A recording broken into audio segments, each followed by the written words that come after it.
السلام عليكم ورحمة الله خوتي خواتاتي، ان شاء الله تكونوا بخير وعلى خير. قبل ما نبداو هاد لا فيديو ما تنساوش الصلاة والسلام على رسول الله. شوفوا يا خوتنا البنادم هدايا وجدار، وهاد الحادثة صارت بتاريخ 16 افريل 2026 بين الساعة 10:20 و10:05 تاع الصباح، وهنا رانا بمسجد ابي در الغفاري ببلدية سوق الحد بولاية بومرداس. وكيما راكم تشوفوا خوتي الجامع يبان فارغ. ادخل هذا الشاب اللي راهو لابس سيرفات لاكوست زرقاء وداير كمامه في وجهه باش ما يبانش، وفي لا فيديو يبانوا كاين 3 صناديق تاع الزكاه، وهذا السراق هدايا بدا يتستي فيهم في 3، وكيما شفتوا بعد ما تست الصندوق الاولاني زاد راح للصندوق الثاني هذاك وشد فيه يدو لومبتريك وراه يطل لداخل اذا فيهم دراهم ولا لا.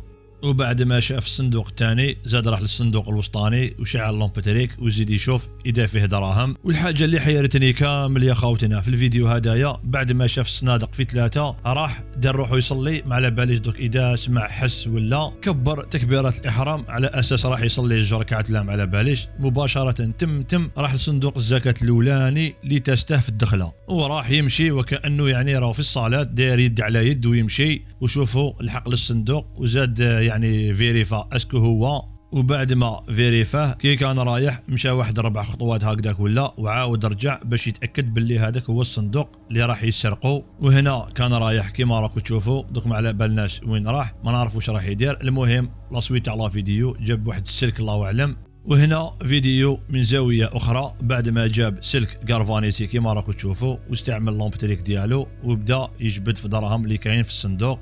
وهنا كيما راكم تشوفوا خوتنا بدا يخدم الخدمه ديالو ويسرق. مع العلم يا خوتنا الجامع هذا مزود ب 16 كاميرا مراقبه من الداخل ومن برا، وكيما راكم تشوفوا راهو يتعافر، دوك ما على بالناش شحال دا.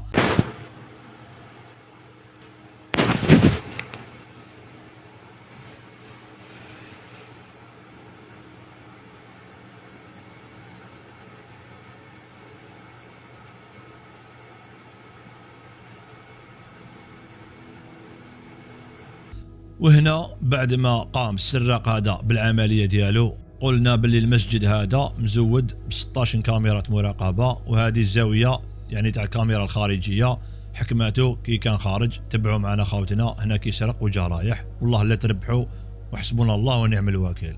المهم خوتنا كان هذا هو الفيديو تاع اليوم، والناس اللي راهم قايمين بالمسجد هدايا الحمد لله راهم اتخذوا كامل الاجراءات القانونيه وراحوا بلغوا به عند مصالح الامن، وعلى بالي في اقل من 24 ساعه رايح يحكموا على كل حال.